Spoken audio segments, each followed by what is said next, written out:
suivre le Seigneur. Et ça, c'est quelque chose vraiment de dommage. Hein. Il faut savoir que cette fête chez les Romains était une occasion d'orgie, une occasion de beuverie, de choses mauvaises. Et c'est vrai que même le Père Noël en lui-même, le Père Noël est vraiment une supercherie incroyable. D'ailleurs, on va regarder un petit peu ce que le Père Noël est par rapport à la parole de Dieu et par rapport à certains versets. Le Père Noël est vraiment, on peut même, Santa en anglais, hein, Santa, Satan, vous voyez, c'est très similaire. La bonté pieuse ne consiste pas à tourner vos visages vers le levant ou le couchant.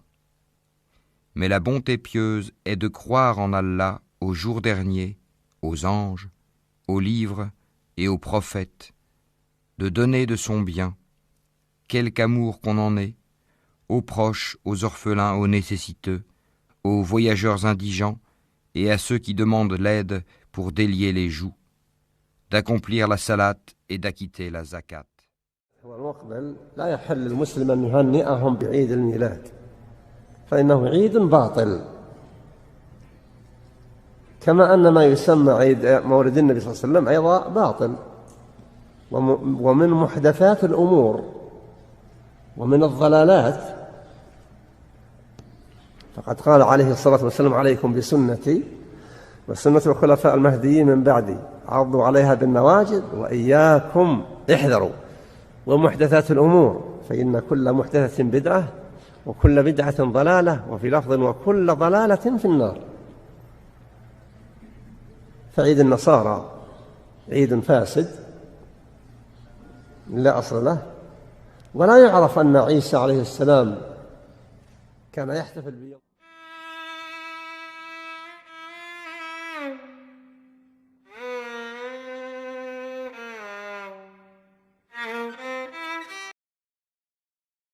Le 25 décembre, qui correspond au solstice d'hiver, célèbre la naissance de dieux païens comme Attis, Bacchus, Dionysos, Hélios, Horus, Mithras, Nimrod, Perséus, Sol Invictus, Tammuz. Et finalement, cette nouvelle idole, ce nouveau dieu récupéré par l'Empire romain, Jésus, qui fut rajouté et assimilé à ces cultes païens. L'Empire romain, culture païenne par excellence, avec sa religion panthéiste, l'adoration de nombreux dieux, célébrait les Saturnales. Que sont les Saturnales? Voici ce que dit l'encyclopédie Britannica. Dans l'Empire romain, les Saturnales étaient une fête de divertissement et d'échange de cadeaux. Le 25 décembre était également vu comme l'anniversaire du dieu Mitra, le soleil vertueux. À la nouvelle année romaine, les maisons étaient décorées de verdure et de lumière. Ces Saturnales étaient en l'honneur du dieu Saturne. C'est une divinité, une des divinités romaines, et de peur d'être détrôné par l'un de ses enfants, il dévora chacun d'eux à leur naissance. Il préside la période qui précède le solstice d'hiver, celle donc des Saturnales. Pendant le reste de l'année, c'est un Deus Otiosus, un dieu en sommeil, dont la statue est liée par des bandelettes, dont on ne le libère qu'au moment des Saturnales. Il a été assimilé par les anciens au titan grec Chronos, le dieu du temps. Saturne est un impulseur de bien, aspect que l'on retrouve dans les réjouissances et les cadeaux des Saturnales, des fêtes de divertissement et d'échange de cadeaux. Ces Saturnales étaient considérées comme joyeuses, car elles étaient pratiquées dans l'ivrognerie et la débauche. À la nouvelle année romaine, les maisons pratique de l'adoration du dieu du feu, Nimrod, Saturne, Chronos, Moloch et Baal selon les cultures. Beaucoup de dieux démoniaques sont célébrés le 25 décembre. Comme par exemple Nimrod, le constructeur de la tour de Babel, qui est considéré comme le premier antichrist et qui fut l'un des plus mauvais et démoniaques êtres humains de l'histoire. Son nom signifie se rebeller contre Dieu. Nimrod, dit le cornu, se disait le dieu soleil et encourageait les orgies et tout ce qui plaisait pas à Dieu. En tant que représentants du feu dévorant, les enfants étaient vraiment l'offrande par excellence sur son autel et il était considéré comme le grand dévoreur. Nimrod est allé jusqu'à épouser Sémiramis, sa propre mère. Ah ben oui, un petit mariage incestueux. Pourquoi pas? Leur fils Tammuz, qui était vu comme la réincarnation de Nimrod, est né le 25 décembre. Et après sa mort, pas très glamour dans les bois, sa mère a affirmé qu'un conifère avait poussé durant la nuit à partir d'une souche d'arbre mort. Sémiramis racontait qu'à chaque année, à son anniversaire, le 25 décembre, Tammuz venait y déposer des présents pour le peuple. Le Vatican a choisi cette date-là pour célébrer la naissance de Jésus, mais bon, on fêtait déjà à cette même date-là la naissance de Tammuz, le fils de l'Antichrist, des milliers d'années avant que Jésus vienne sur Terre. Tammuz était aussi nommé Moloch ou Baal par les druides. Tu sais, le démon Moloch là, que l'élite aime tant vénérer. Le démon qui exige des sacrifices d'enfants là, puis qui tripe sur l'odeur des enfants brûlés vifs. Je lance ça comme ça. Sous ce même thème, on ne peut pas passer sous silence le dieu Saturne, qui a tous les attributs de Satan lui-même et qui était adoré le 25 décembre, bien sûr. Sa célébration était appelée les Saturnales. Ils ont même nommé une journée de la semaine en son honneur.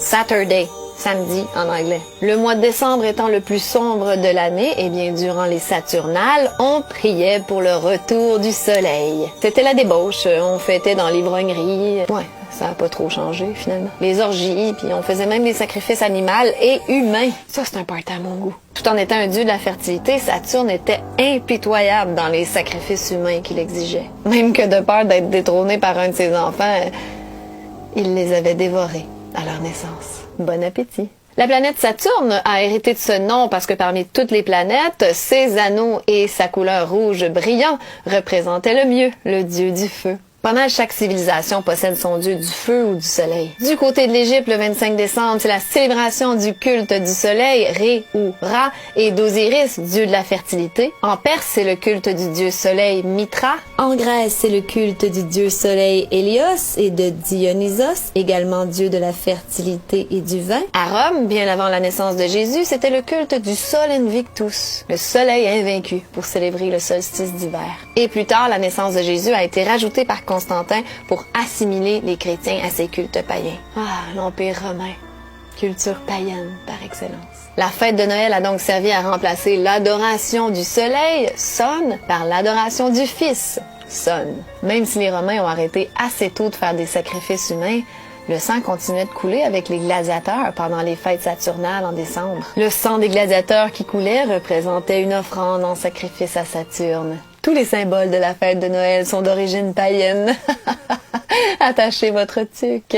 Mon beau sapin, roi des forêts. Les lumières de Noël dans le sapin étaient à l'origine des bougies faites avec la graisse des corps brûlés des enfants victimes des sacrifices. Les boules de Noël, elles, c'était anciennement les têtes décapitées des enfants sacrifiés. Les bûches de Noël, symbole de sacrifice sur le bûcher. Le hou, c'était un rituel païen de fertilité. Décorer l'arbre et les offrandes, c'était des traditions babyloniennes. Le sapin, c'était aussi un symbole païen de fertilité.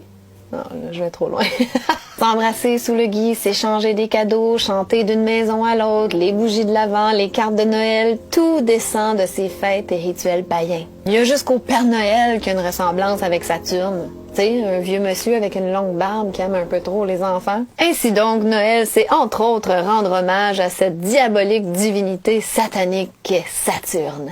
C'est tellement cute. La question qu'on se pose, évidemment, c'est pourquoi des êtres humains sacrifiaient ou sacrifient leurs propres enfants à ces démons et qu'est-ce qu'ils voulaient en retirer? You have to ask yourself why it is that somebody would want to do that, let alone these elite people. And if you look at the elite throughout history, many of the people that achieve pinnacles of power are into the occult. They seek a supernatural way to gain power. Que celui qui s'approchait du feu recevait des lumières de la divinité et que par le feu on se purifiait entièrement de toutes les souillures produites par l'enfantement. C'est pour cela qu'on faisait passer les enfants par le feu de Moloch. On les arrachait ainsi au péché originel et cette purification rendait plus d'un nouveau-né victime de la divinité sanguinaire. D'ailleurs, si on fait l'étymologie du mot Tammuz, ça veut tout dire. Tam signifie rendre parfait et Muz signifie feu. Rendre parfait par le feu. Le Dieu de ce siècle, dit Satan, a toujours été dans Noël. Il en est l'auteur. Quand je dis le Dieu de ce siècle, je fais référence à ce passage de la Bible. Pour les incrédules dont le Dieu de ce siècle a aveuglé l'intelligence, afin qu'ils ne vissent pas briller la splendeur de l'évangile de la gloire de Christ, qui est l'image de Dieu. Le Dieu de ce siècle, Satan, qui a aveuglé l'intelligence. Allô, si vous voyez pas un lien avec ce qu'on vit aujourd'hui, moi, je démissionne. Selon l'Encyclopédie de l'Histoire mondiale, l'article Santa, le nom Père Noël, Santa Claus, était un surnom pour Nimrod en Asie mineure. Nimrod, l'Antichrist. Santa, serait-ce l'anagramme de Satan? Il suffit de déplacer une lettre. S-A-N-T-A, S-A-T-A-N. Oh, Santa is an anagram for Satan. Et Santa Claus, Claus, qui est l'homophone de claws, griffes. Les griffes de Satan. J'ai-tu trop loin? Ouais, le Père Noël, il change de poêle, là, hein? Santa Claus is Satan, and it's clear to see. He don't mind the raging fires in your chimney. You took a pass from Christmas Mass, now you are home waiting for an elf to bring you wealth, cause Santa Claus is Satan. Le Père Noël est comme un dieu. Il connaît puis il juge nos bonnes ou nos mauvaises actions. Il donne des récompenses à ceux qui sont sages. Il est représenté comme étant omniprésent, omnipotent, omniscient. Des caractéristiques qui appartiennent qu'à Dieu. Les enfants prient le Père Noël pour obtenir des cadeaux. Ben oui, c'est le Père Noël. Pas d'enfer. Le diable a le sens de l'humour. Noël, c'est aussi No pour pas et El pour Elohim. Pas de Dieu. Le Père Noël, sous sa forme actuelle, a été créé de toutes pièces dans les années 30 par Coca-Cola pour vendre sa boisson super santé dont les enfants raffolent et tombent accros. Un genre d'adrénochrome pour enfants. Non, là, je vais beaucoup trop loin, excusez-moi. Des fois, je m'emporte. Les parents veulent tellement maintenir le mythe de Noël pour leurs enfants. Ils vont aller jusqu'à leur mentir puis de leur inventer de la bullshit de Père Noël qui va leur amener des cadeaux s'ils sont sages. Hey, je viens-tu de détruire la magie de Noël, moi, là? C'est votre trip à vous, les parents, là, de voir votre enfant tout innocent croire à un mensonge. Puis c'est qui le dieu du mensonge, hein? Faites juste vous rappeler ou vous imaginer comme un enfant peut se sentir quand il réalise que ses parents lui ont menti toute sa vie. Qui ont inventé une histoire de Père Noël sans queue ni tête, mais que eux croyaient dire comme faire. Ses propres parents qui lui répètent sans cesse que mentir, c'est mal. Le monde peut bien être fucké. Tu sais, il y a une phase que les enfants deviennent sceptiques un peu, là. Appelons-la la phase complotiste. Puis qui commencent à vouloir tirer sur la barbe du Père Noël pour voir si c'est une vraie. Ou qui veulent comprendre pourquoi mon oncle Roger, il est jamais là en même temps que le Père Noël. Ou qui se questionnent sur comment le Père Noël peut passer par le trou de la cheminée ou comment il peut distribuer des cadeaux à tous les enfants de la Terre en une seule nuit. Mais quand t'apprends la vérité... Cette tour de Babel pour dire que si Dieu envoie encore un déluge, nous nous réfugierons en haut de cette tour de Babel et nous montrerons que nous sommes plus forts que Dieu. Donc vous imaginez jusqu'où son arrogance était là. Donc c'est vraiment un homme qui a été utilisé par le diable pour créer une forme de rébellion d'humanité contre Dieu avec l'instauration, donc comme je disais, d'un premier gouvernement mondial déjà à l'époque. Et ces gouvernements mondiaux sont des signes de rébellion envers Dieu parce que c'est l'homme qui dirige, l'homme qui est suprême, l'homme qui est au-dessus de Dieu, l'homme qui n'a pas besoin de Dieu, qui s'autosuffit et automatiquement c'est un rejet total et complet du Seigneur. Alors Nimrod signifie donc le rebelle, il était donc l'arrière-petit-fils de Noé, le fils de Couche, Couche premier-né de Cham, fils de Noé.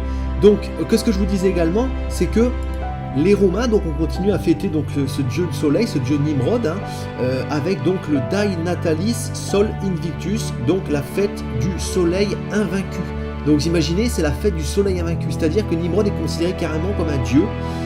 Ensuite, donc, il y a une petite dérive qui s'est passée pour remplacer donc Nimrod par le culte de Mitra. Donc Mitra, cette femme avec un taureau que l'on peut retrouver d'ailleurs un petit peu partout. On peut le retrouver dans la finance aujourd'hui, encore de nos jours, ce taureau de la finance. Le taureau est un symbole représentant donc cette divinité du dieu soleil, représentée bien sûr par Satan. Et on retrouve ce taureau un petit peu partout, notamment comme je disais à New York, à Wall Street, le grand taureau de la finance. Et également dans d'autres architectures, mais bon, je ne vais pas trop les m'étaler aujourd'hui. On va rester vraiment concentré sur la fête de Noël. Alors d'ailleurs aussi, ce que je vais vous dire, c'est par rapport à la statue de Nimrod, on peut remarquer quelque chose qui est quand même assez incroyable, c'est que Nimrod portait dans sa main donc un petit renne et une branche également qui peut être assimilée donc à une forme de branche de sapin, et on retrouve justement toutes ces choses aujourd'hui dans le catholicisme, hein, et donc notamment avec cette fête de Noël où on voit le Père Noël porter donc une masse de cadeaux et dans l'autre bras donc tout simplement généralement une branche de sapin. Donc ça représente voilà le sapin et les cadeaux de Noël. Donc vous voyez qu'en fait il y a vraiment une forme, c'est vraiment relié et c'est vraiment assez incroyable. Donc Nimrod étant divinisé, en fait aujourd'hui comme je disais à travers Noël, une fête cachée, une fête déguisée du dieu soleil, hein, donc d'un faux dieu, d'une idole, et les gens malheureusement ce qu'ils ne comprennent pas c'est que automatiquement lorsqu'ils n'ont pas le Seigneur Jésus dans leur vie, lorsqu'on n'a pas Dieu, on n'a pas de relation avec le Seigneur et qu'on participe à ce genre de fête, et on se met encore plus à défaut avec Dieu parce que c'est une forme de glorification d'une idole, hein, donc d'un faux Dieu, donc c'est une forme de glorification du diable également, et il faut bien comprendre que lorsque l'on fait de telles choses, on est en abomination aux yeux de Dieu. Hein. Les gens savent se retrouver un 25 décembre, savent être ensemble et ne pas rater ce jour de l'année, mais par contre ils ne savent pas être présents pour le Seigneur tout au long de l'année. Donc c'est quelque chose qui est quand même assez dramatique, et il découle aussi de cette fête des choses qu'il faut comprendre, c'est qu'il y a à travers ces fêtes beaucoup de mensonges. On ment aux enfants avec le Père Noël, avec les cadeaux, on est aussi dans une forme d'hypocrisie où toute l'année on ne se calcule pas forcément et le soir de Noël il faut faire bonne figure, on se réunit et on offre des cadeaux, et même si les cadeaux ne nous plaisent pas on fait quand même semblant de les aimer, donc il y a une forme d'hypocrisie, une forme de mensonge, donc c'est quand même quelque chose qui n'est pas sain. Et il y a aussi malheureusement, il faut le dire, beaucoup d'alcool le soir de Noël, beaucoup de cigarettes, voilà, les gens sont souvent dans les excès de table, dans les excès de choses qui détruisent le corps, le temple de Dieu. Donc cette fête n'est absolument pas une fête que Dieu agrée. Moi je vous le dis aujourd'hui, après libre à chacun de la pratiquer ou pas, mais moi en tout cas ça fait quelques années je ne la pratique plus. Le soir de Noël je fête, je célèbre le Seigneur, je passe un moment, un petit repas avec mes enfants, avec ma famille, dans l'amour, dans le partage, dans la fraternité. Voilà, pourquoi pas aussi aider notre prochain le soir de Noël, faire des bonnes actions pour la gloire de Dieu.